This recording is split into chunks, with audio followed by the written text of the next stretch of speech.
Segundo Crônicas, capítulo 34. Tinha Josias 8 anos quando começou a reinar, e 31 anos reinou em Jerusalém.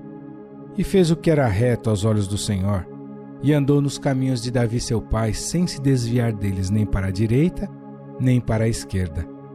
Porque no 8º ano do seu reinado, sendo ainda moço, começou a buscar o Deus de Davi seu pai, e no 12º ano começou a purificar a Judá e a Jerusalém dos altos e dos bosques e das imagens de escultura e de fundição. E derrubaram perante ele os altares de Baalins, e despedaçou as imagens que estavam acima deles, e os bosques e as imagens de escultura e de fundição quebrou e reduziu a pó, e o aspergiu sobre as sepulturas dos que lhes tinham sacrificado, e os ossos dos sacerdotes queimou sobre os seus altares, e purificou a Judá e a Jerusalém. O mesmo fez nas cidades de Manassés e de Efraim e de Simeão, e ainda até Naftali e seus lugares assolados ao redor.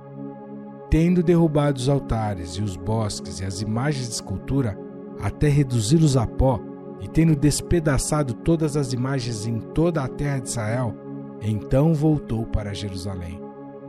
E no ano 18º do seu reinado, havendo já purificado a terra e a casa, enviou a Safã, filho de Azalias, e a Maaseias, governador da cidade, e a Joá, filho de Joacás, cronista, para repararem a casa do Senhor seu Deus. E foram a Ilquias, sumo sacerdote, e deram o dinheiro que se tinha trazido à casa de Deus, e que os levitas que guardavam a entrada tinham recebido da mão de Manassés e de Efraim e de todo o restante de Israel, como também de todo o Judá e Benjamim, e dos habitantes de Jerusalém. E eles o entregaram aos que tinham o encargo da obra e superintendiam a casa do Senhor.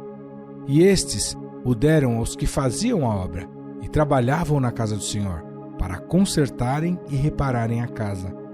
E deram-no aos carpinteiros e aos edificadores, para comprarem pedras lavradas e madeiras para junturas, e para servirem de vigas para as casas que os reis de Judá tinham destruído.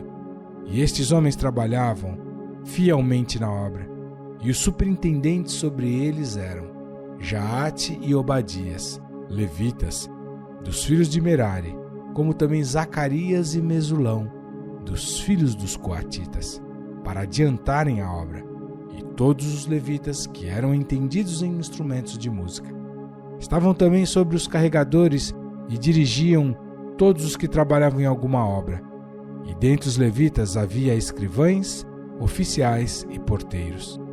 E tirando eles o dinheiro que se tinha trazido à casa do Senhor, Ilquias o sacerdote achou o livro da lei do Senhor, dada pela mão de Moisés. E Ilquias respondeu e disse a Safã, o escrivão: achei o livro da lei na casa do Senhor. E Ilquias deu o livro a Safã. E Safã levou o livro ao rei e deu-lhe conta, dizendo: teus servos fazem tudo quanto se lhes encomendou. E ajuntaram o dinheiro que se achou na casa do Senhor e o deram na mão dos superintendentes e na mão dos que faziam a obra. Além disto, Safã, o escrivão, fez saber ao rei, dizendo: o sacerdote Ilquias entregou-me um livro. E Safã leu nele perante o rei. Sucedeu que, ouvindo o rei as palavras da lei, rasgou as suas vestes.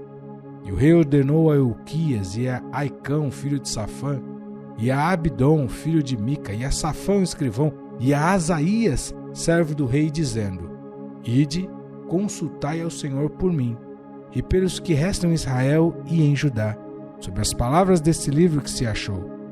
Porque grande é o furor do Senhor que se derramou sobre nós, porquanto nossos pais não guardaram a palavra do Senhor para fazerem conforme tudo quanto está escrito neste livro.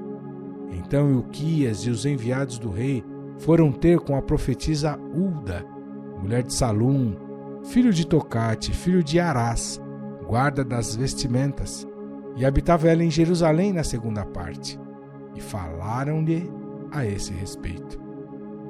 E ela lhes disse: assim diz o Senhor Deus de Israel: dizei ao homem que vos enviou a mim: assim diz o Senhor, eis que trarei mal sobre este lugar, e sobre os seus habitantes, a saber, todas as maldições que estão escritas no livro que se leu perante o rei de Judá, porque me deixaram e queimaram incenso perante outros deuses, para me provocarem a ira com todas as obras das suas mãos. Portanto, o meu furor se derramou sobre este lugar e não se apagará. Porém, ao rei de Judá, que vos enviou a consultar ao Senhor, assim lhes direis: assim diz o Senhor Deus de Israel, quanto às palavras que ouvistes. Porquanto teu coração se enterneceu e te humilhaste perante Deus, ouvindo as suas palavras contra este lugar e contra os seus habitantes, e te humilhaste perante mim, e rasgaste as tuas vestes, e choraste perante mim, também eu te ouvi, diz o Senhor. Eis que te reunirei a teus pais, e tu serás recolhido ao teu sepulcro em paz, e os teus olhos não verão todo o mal que hei de trazer sobre este lugar e sobre os seus habitantes. E tornaram com essa resposta ao rei. Então o rei mandou reunir todos os anciãos de Judá e Jerusalém. E o rei subiu à casa do Senhor com todos os homens de Judá e os habitantes de Jerusalém, e os sacerdotes, e os levitas, e todo o povo, desde o maior até o menor. E ele leu aos ouvidos deles todas as palavras do livro da aliança, que fora achado na casa do Senhor. E pôs-se o rei em pé em seu lugar, e fez aliança perante o Senhor, para seguirem ao Senhor e para guardar os seus mandamentos, e os seus testemunhos, e os seus estatutos, com todo o seu coração e com toda a sua alma, cumprindo as palavras da aliança que estão escritas naquele livro. E fez com que todos quantos se achavam em Jerusalém e em Benjamim o firmassem. E os habitantes de Jerusalém fizeram conforme a aliança de Deus, o Deus de seus pais. E Josias tirou todas as abominações de todas as terras que eram dos filhos de Israel, e a todos quantos se achavam em Israel obrigou a que servissem ao Senhor seu Deus. Enquanto ele viveu, não se desviaram de seguir o Senhor, o Deus de seus pais.